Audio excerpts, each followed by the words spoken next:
Plus, a deadly shooting at a Texas immigration facility, the breaking details about the investigation, and what may have led to the shooting. Plus, the state of Florida is setting a record in the latest collegiate rankings from U.S. News and World Reports. WUFT Midday starts now.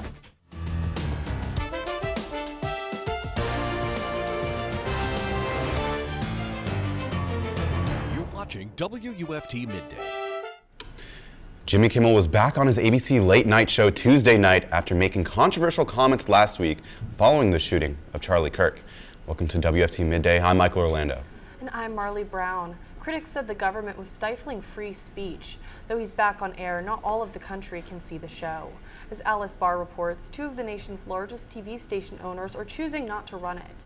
From Hollywood, it's Jimmy Kimmel Live. Overnight, the return of ABC's late-night host Jimmy Kimmel, who quickly addressed his comments about the Republican response to Charlie Kirk's murder that had him pulled off the air. You understand that it was never my intention to make light of the murder of a young man. I don't think there's anything funny about it. Nor was it my intention to blame any specific group for the actions of what it was obviously a deeply disturbed individual. Right before the show, President Trump slammed Kimmel and said ABC told the White House the show was canceled, something never publicly stated. Without evidence, he accused Kimmel of being an arm of the Democratic National Committee and alluded to another potential lawsuit against ABC. Writing, quote, "Last time I went after them, they gave me $16 million. This one sounds even more lucrative." Kimmel referenced the free speech firestorm his suspension touched off. A government threat to silence a comedian the president doesn't like is anti-American. Thanking those across the political spectrum who spoke out after the FCC chairman suggested there could be action against ABC stations that kept running the Kimmel show following his Kirk comments. He threatens it. He says, we can do this the easy way, or we can do this the hard way. Yeah. And I got to say, that's right out of Goodfellas. Kimmel's show is not airing everywhere, with station group owners Nexstar and Sinclair choosing to preempt the program in dozens of ABC stations they own across the country. In Washington, Alice Barr, NBC News. At a Dallas ICE facility, WUFT's Carlos Corzo joins us live in the studio and tells us more about the incident. Officials say the shooting marks at least the third instance of an ICE or Customs and Border Protection facility being targeted by gunfire in Texas this year. The suspect is dead from a self-inflicted gunshot wound, according to the Secretary of Homeland Security. Dallas Mayor Eric Johnson spoke to neighbors and city leaders, telling them that now is a time for the city and country to unite and support Dallas as it faces this situation. Acting Director of U.S. Immigration and Customs Enforcement heard about the incident just as he was arriving to work this morning. Literally, as I was coming here, we were notified that there were shots fired at our Dallas field office.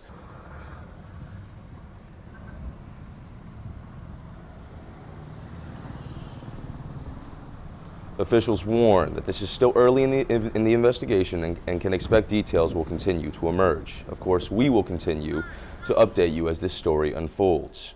Live in the studio, Carlos Corzo, WUFT News. Two systems are brewing in the Atlantic and could become the next named storms, while Hurricane Gabrielle continues to gain strength near Bermuda.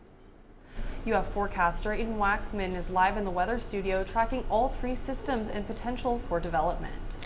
Yeah, Marleigh, we're tracking a couple of different areas of disturbed weather. Let's take a look at this one here in the Atlantic. You can see this cluster of thunderstorms with a 90% chance of developing into a tropical depression within the next 48 hours. So we'll keep our eye close on this one, but we are monitoring another area of disturbed weather that's a little bit closer to home. I'll have more details on that one for you in your full forecast. Let's bring it back a little bit closer to home here. 89 degrees in Gainesville right now. Some light winds, and that's not really helping to cool things off much. It's going to get pretty hot out there today, so make sure to have those shorts ready because it's not a day for the fall clothes. Those heat indexes right now staying in the mid-90s, and we could see those reach well into the triple digits as we get later into the day today, into those afternoon hours. Coming up, I'll have more on what you can expect for the rest of your week and an update on the tropics. Alachua County is declaring a crisis on the roadways, and leaders want your ideas to help solve that issue. WFT's Emily Drellick tells us how some residents are navigating their daily commutes. Crossing and safety for Gabriella Ticci is a struggle daily. On the general crosswalks where there's no light, people run it a lot. She makes sure to look left, right, and have her devices out of sight. When I'm walking, I definitely have to be extra alert. She believes that presents an opportunity for growth. We could definitely improve on our road safety. Alachua County is in the final phase of its Safe Streets and Roads for All action plan. The goal to produce projects and policies to keep everyone safe on the road and allow community members to share their concerns and ideas about safety. Valentina Jaluka rides the roads. She's had her share of close calls. Just the other day, I was just on the side of the road with my bike, and a person went to park right as I was on the bike lane, and they didn't look around, and I had to jump into the road. So some people are a little crazy. Through the stress of the streets, Valentina and Gabriella remember one thing to get to their destination. Definitely have to just make sure you're aware of your surroundings. That's how she avoids the chaos. That was Emily Drellick reporting, and the Gainesville Police Department is also helping to combat car crashes. Until May 2026, GPD will participate in the High Visibility Enforcement Program. It means officers will be watching intersections where pedestrians, bikers, and drivers cross. GPD officials say their efforts have already started to increase safety. From basically 13th Street to 19th Street has actually been eliminated from the grant because the statistics of serious bodily injury and fatalities have completely disappeared. The goal of the program is to educate pedestrians and bicyclists on road safety. We're learning more about the Buc-ee's coming to Ocala. The item was discussed during a Marion County Development Review meeting Monday. Site plans were presented to the committee that shows the popular franchise is expected to be 80,000 square feet and sit on 33 acres between County Road 326 and Highway 27. The developer wants to waive a requirement that shows the physical features for the project, citing no changes since the last survey 12 months ago. And Florida continues to shine in the latest public college rankings by U.S. News and World Report. The Sunshine State saw a record-breaking 7 institutions in the public top 100. Now 4 public universities ranked in the top 50, led by UF at number 7, Go Gators. This is the same ranking as last year, while the school overall fell in university rankings from 28 to 30.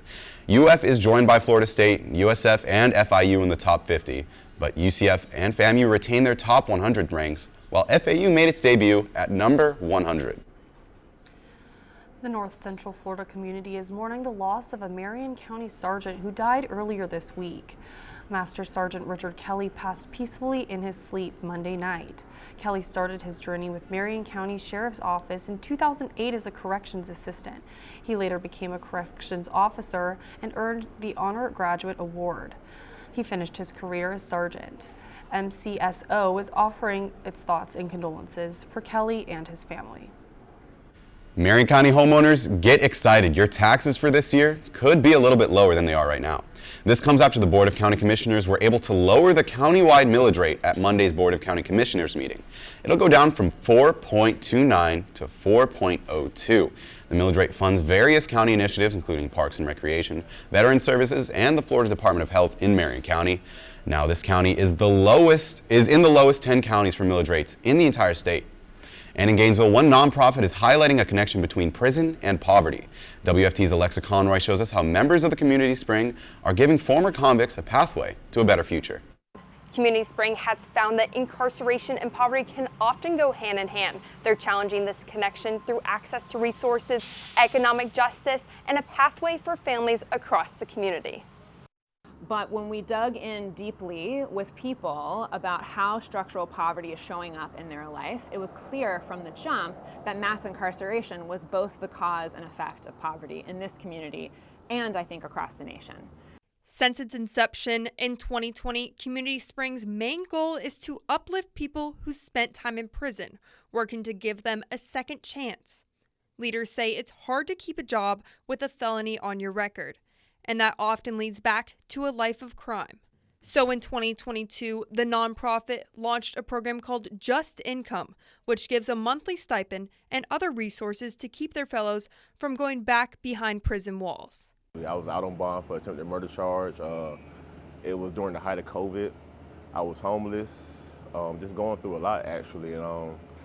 Co-founder Lindsay Coleman guarantees income for those returning to Gainesville with a felony record. Through three main principles: income, power, and community. People need income to meet their needs, power to reshape the systems that keep them down, and community for a sense of belonging. In the National Center for Guaranteed Income's 18th month study, it found participants who received these monthly payments experienced a 31% lower repeated incarceration rate. Julius Irving went through the program and now inspires others to do the same. First and foremost, it helped me heal. Community Spring gave me a safe space to actually heal from all that I had gone through recently. In addition to the stipend, Community Spring also focuses on housing and mental health initiatives for those going through their program. Reporting in Gainesville, Alexa Conroy, WUFT News. We're keeping a close eye on an area near us with plenty of thunderstorms that could turn into another tropical disturbance. I'll have your full forecast coming up next. You're watching WUFT-TV News. Welcome back to your midday show. We are taking a live look at I-75 southbound where a dump truck hit an overpass late last night. At 2:30 a.m., a dump truck's bed was raised and hit the County 320 overpass. Nobody was injured, thankfully, but the outermost lane was shut down until just an hour ago. You can see now it has cleared up. Well, the first day of fall is this week, but it definitely doesn't feel like it because we're in Florida. WFT's Aiden Wacksman is in the studio to tell us how summer 2 is looking. That's right, Michael, summer 2. It really is feeling like it out there. Let's take a look at some of these temperatures here in Gainesville. 89 degrees. In Live Oak, 90, Lake City, 88. We're staying in those high 80s, low 90s, and we're not even at our peak temperatures for this afternoon. Not only is it hot, it's also humid. Dew point 74 degrees in Gainesville. The average is about 75, so we're staying pretty humid for this time of year, and that should continue for a little bit of the rest of the week, but maybe that should clear up in the weekend. You can see some of these above average highs right here. 93 in Gainesville, average 87. We're staying well above average for most of us here in north central Florida for the rest of the week, and a lot of that can be attributed to a high pressure system. Our feel-like temperatures also out there, pretty warm. 95 right now. We should be seeing well into the triple digits as we get into the later afternoon hours today. Now the setup for this high pressure is right here. You are getting some winds from the south, and as that wind travels over land, it heats up, meaning that we're going to have some warmer temperatures, and also you combine that with some sinking air. That was why it was so clear out this morning. Not many clouds up there because, again, that high pressure causes air to sink. You combine that with some southerly winds, and it's going to be a pretty hot day out there. Also, because of that sinking air, no showers or thunderstorms. Because those clouds can't rise up, not much really going on our radar here, and that's good news for many of us. No umbrella needed right now at the moment, but you might want to have some later today. Let's move over to the tropics right now, because this is what we really want to talk about. 80% chance of development over the next week. This area of disturbed weather around Puerto Rico should start to take a northwest movement a little bit later today, maybe into the tomorrow hours as well. And we're keeping a close eye because this is the path that disturbed weather could take. It's a little bit close to the Florida coast. Models are saying a couple of different things, but we're going to keep a close eye on this one for you right here at WUFT. We'll have the latest updates. Also, another area of disturbed weather a little bit farther out into the Atlantic. That one has a 90% chance of development within the next 48 hours, so we could see another tropical depression very soon with this one. This one you can see too, a bit more organized, some stronger convection and thunderstorms, and we'll keep an eye on that one for you too, but it's a bit farther out to sea. Also far out to sea is Hurricane Gabrielle. Weakened pretty significantly, but still a strong hurricane. What matters though is it's moving well away from us, and we have nothing to worry about there. What you might want to have this evening is an umbrella, because we might have some showers and storms around the 5-6 o'clock hour, maybe even 3:30 might see some of those showers and storms pop up. Not for most of us, it'll be scattered, but a few of us might see some of those. Those clear out by this evening all the way into the early morning hours tomorrow, and we could see some more of those showers again as we get into tomorrow afternoon, because we have a little bit of moisture in the atmosphere that's helping to fire things up a little, especially as we get a little bit later toward the end of the week. And we should be clearing out into the Friday morning hours. Again, those afternoon thunderstorms, typical summer patterns here in Florida. Looking ahead to the rest of the week, it's going to be pretty hot out there, but maybe a little bit of a cool down coming at the beginning of next week. I'll have one final look at the weather coming up next. Experts say Chagas disease should now be considered endemic in the U.S. While the parasite is mainly found in Mexico, Central and South America, experts believe people in the U.S. have the disease without knowing it. And as Mandy Gaither reports, the illness can be life-threatening. They're called kissing bugs, and these insects carry a parasite that can cause Chagas disease, and experts say this potentially deadly condition is here to stay in the U.S. As the weather gets warmer, these quote-unquote tropical diseases are increasingly heading north. Chagas disease is spread when the feces of infected kissing bugs enters a bite or wound or gets into a person's eyes, nose, or mouth. 8 million people are believed to have this disease globally, including an estimated 280,000 in the U.S. And the CDC says those who have it may not know it. There are now 32 states where we see kissing bugs, and at least 8 states have reported human infections. Early stage symptoms can be mild or go unnoticed, but can include fever, fatigue, body aches, headache, rash, loss of appetite, diarrhea, vomiting, and the swelling of an eyelid. If left untreated, it can lead to digestive problems like an enlarged esophagus or colon, and heart problems including enlarged heart, heart failure, altered heart rate or rhythm, or sudden death. Since Chagas is caused by a parasite, anti-parasitic treatments are effective if taken early. If you wait too long, the effectiveness of the medications start to wear off because the parasite will eventually move out of the bloodstream and start to infect other organs and tissues in the body. For Health Minute, I'm Mandy Gaither. And if you bought cans of this popular sparkling beverage, you could be entitled to a payout, but time is running out. Thursday is the final day for people looking to take part in class action lawsuit against Poppi. The lawsuit filed in 2024 claims the soda made with prebiotics, low sugar, and apple cider vinegar was improperly labeled as gut healthy. Although court records show company officials didn't admit to any wrongdoing, they have agreed to refund nearly $9 million to customers. You can find out more information at poppysettlement.com. Now let's head over to our Noticias partners for a look at today's top stories for our Spanish language audience.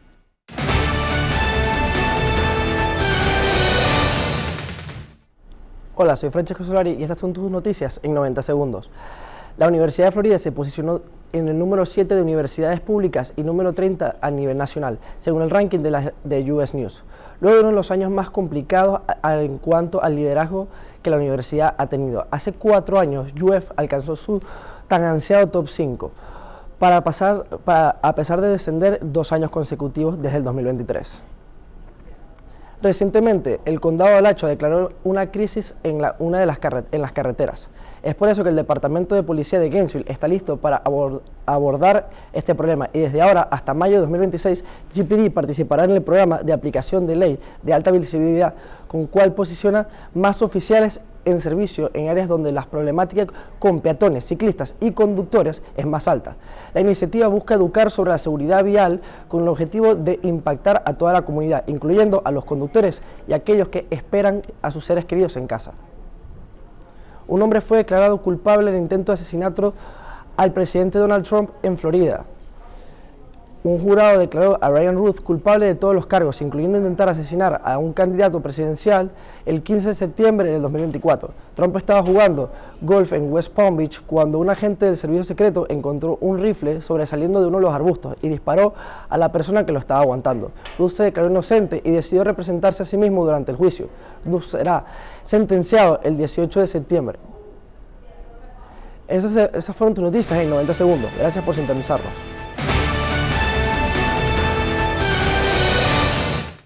I'm Anthony Herrera with your Midday Sports. Gators season has been filled with injuries. Even after the game against Miami, quarterback TJ Lagway was on a walking boot. Here's Florida's head coach Billy Napier with an update. Yeah, no, DJ's fine. He got stepped on during the game. We put a boot on him. He's no issue at all. He practiced yesterday. He's 100%. Yeah, DD had career-ending surgery yesterday, and he had a knee injury in the game. It's going to be fixable, nothing long-term there, but he will be out for the remainder of the season. Florida has a bye week, and with Lagway being ready and Johnson out for the season, the Gators will have their next challenge against SEC rival Texas. The SEC announced the opponents for Florida's conference games for the 2026 through 2029 seasons. Under the new format, each school will play 3 annual opponents. Each team's remaining 6 games will rotate among other conference schools. There'll be 9 games total, with 4 at home, 4 away, and 1 neutral. Matchup includes SEC heavyweights like Tennessee, LSU, and Georgia. Former pitcher Hunter Barbo made his MLB debut last night with the Padres. Barco is now the 41st Gator to debut in the MLB since 2008. Barco entered Tuesday's night's game against Cincinnati at the bottom of the 6th.